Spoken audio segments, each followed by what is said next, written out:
Mi hijo Ricardo y yo comíamos de la maldita basura. Y con ella empieza la fantasía. Ella me lleva a conocer a sus hijas para que la fantasía pues pueda seguir explotada a otros niveles. Nos peleábamos por un sándwich que estaba tirado en la basura y él se la pasaba encerrado con mis hijas. 10 preguntas a la vez no se puede. Soy víctima de una injusticia.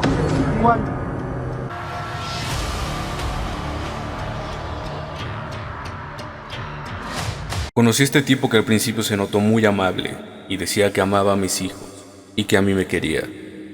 En poco tiempo sacó lo que es un maldito. Jorge Antonio Iniestra Salas, de 32 años de edad, un ser que tuvo en un infierno a su familia por años. Esta es la historia del monstruo de Iztapalapa. Clara Tapia Herrera tiene una importancia en esta historia. Originaria de Puebla, creció en una familia pobre, bajo la cual desarrolló una infancia cargada de recuerdos grises. Desde pequeño estuvo envuelta en episodios de violencia.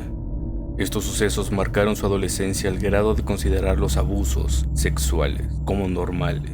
Al ser mayor de edad, decide ir a buscar suerte a la Ciudad de México. Jorge era taxista de la Ciudad de México, pero decidió mejor ser guardia de seguridad en una mueblería. En 2004, en la mueblería, Clara conoció a Jorge, donde éste trabajaba. Con su habilidad para hablar y convencer, enamoró a Clara, quien después de un tiempo decidió vivir con él dentro de una relación sentimental. Se mudaron a la escuela primaria Manuel C. Tello, ubicada en la alcaldía Iztapalapa, en la Ciudad de México. Clara era conserje de esta escuela y le permitían vivir ahí, ya que no podía sostener otra vivienda por los altos costos. Cabe mencionar que Clara tenía 3 hijos que no eran de Jorge. Estos menores solo se les conoce como Gabriela, de 15 años, Rebeca, de 12 y Ricardo, de 10. Ya que al ser menores, se protege su nombre completo e identidad. Jorge al principio no era bien aceptado por los niños, pero con regalos y su habilidad de manipular, logró ganarse su cariño y afecto. Solo pasó un año cuando las cosas se salieron de control. En 2005, el 25 de marzo, Clara, regresando de hacer sus actividades en la escuela, al llegar a su casa para descansar, notó un silencio muy incómodo y a 2 de sus hijos con miedo. Al avanzar al cuarto del fondo, podía escuchar ruidos y quejidos. Clara abrió la puerta y pudo observar cómo Jorge abusaba de su hija de 12 años. La parte de Jorge declara que Clara no hizo nada para impedir que siguiera, pero la parte de Clara dice que se lanzó sobre él e intentó golpearlo, algo que quedará en un total misterio. Jorge empezó a tener conductas posesivas, de ira y manipulación. Tras esto empezó a restringir la salida de la familia. Poco a poco, esto se convirtió en algo definitivo, ya que llegó al punto de que tenía cautiva a la familia. Las 2 niñas no tenían ningún contacto con el exterior, y el niño era mandado a vender productos en la calle. Y si este no llegaba con la cuota pedida, era fuertemente golpeado. Clara, por su parte, era dejada salir solo para trabajar y comprar comida, pero con la amenaza de no dejar que tuviera relación y contacto con ninguna otra persona. Dentro de la casa, Clara era golpeada y maltratada psicológicamente, mientras que a las niñas, ambas eran abusadas sexualmente por Jorge. Y por pura maldad, Jorge hacía que el niño Ricardo viera cómo abusaba de su madre y hermanas, y si se negaba, era fuertemente golpeado. Se dice que tras los meses, Jorge manipuló e hizo entre comillas normal que esos abusos pasaran. Aunque seguían teniendo miedo, tras el convencimiento de Jorge, ocurrió una orgía de madre e hijas con este monstruo. El pequeño Ricardo antes mencionado no fue abusado sexualmente, pero sí físicamente, ya que aparte de salir a la calle a vender chicles y productos similares, recolectar cartón y plásticos, era fuertemente golpeado, era amarrado desnudo y recibía cubetadas de agua fría. Y así sin más, era obligado a dormir dentro de un tinaco abandonado, cerrándolo para que no pudiera huir.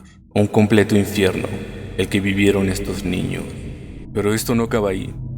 Por unos años se mantuvieron los abusos a las niñas, y al estar en y cercana a la pubertad, Jorge tuvo 5 bebés con ellas. Esto pudo parar antes, ya que claro, el ruido y los llantos no eran normales, lo cual levantó sospechas. Ante esto, Jorge decide y obliga a mudarse a casa de su madre, donde sus actos tomaron más fuerza. Tras años de abusos, la niña Rebeca decide huir de ese infierno. Jorge, al percatarse de la situación, tomó un tubo de acero, golpeando fuertemente a la niña. Tras este golpe, la niña murió. Jorge, ante la desesperación de revivirla, intentó hacerle RCP, siendo esto inútil. Pero en su mente retorcida, creyó que ponerle a su hija en el pecho la reviviría. Pero esto no fue así. Jorge acomodó de tal manera a la bebé y la oprimió tanto que ésta murió asfixiada. Por el miedo de ser descubierto ahora como asesino, Jorge no sacó los cuerpos, ni los dejó en un lote baldío o una calle solitaria. Decidió esconderlos debajo de la cama de Gabriela, su hijastra. Las semanas pasaron y el olor era insoportable. Incluso intentaron poner cal y aún así nada. Tras esto, Jorge no hizo nada, pero mandó a Ricardo a dejar los cuerpos en la carretera México-Puebla. Fue hasta el año 2011 que, después de 6 años de abusos, Clara decide denunciar. Antes de salir, su hija le recomendó hacer cartas explicando con lujo de detalle todo lo que había pasado, ya que en una ocasión anterior no le creyeron a Clara. Yendo a la fiscalía, preparada con las cartas, y su hija denunció a Jorge. Y las autoridades al principio dudaron, pero al leer las cartas decidieron ir de inmediato tras Jorge. Por fin, tras su detención y ver el lugar en el que vivían, Jorge fue dispuesto ante las autoridades, y durante su proceso se le realizó una entrevista donde muestra arrogancia, sarcasmo y burla ante sus actos. Bueno, la autopsia se los dice. 10 preguntas a la vez no se puede. Soy víctima de una injusticia.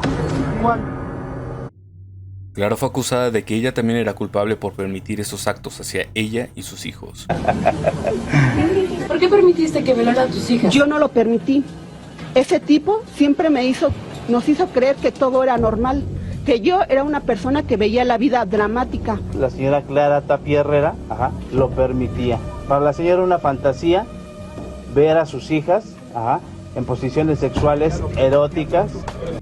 Fue encarcelada 3 años, pero el 3 de octubre de 2014, un fallo judicial determinó que ella solo fue la víctima.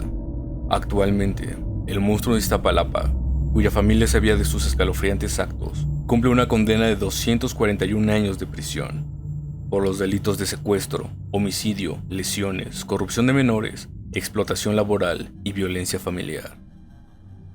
Gracias por ver.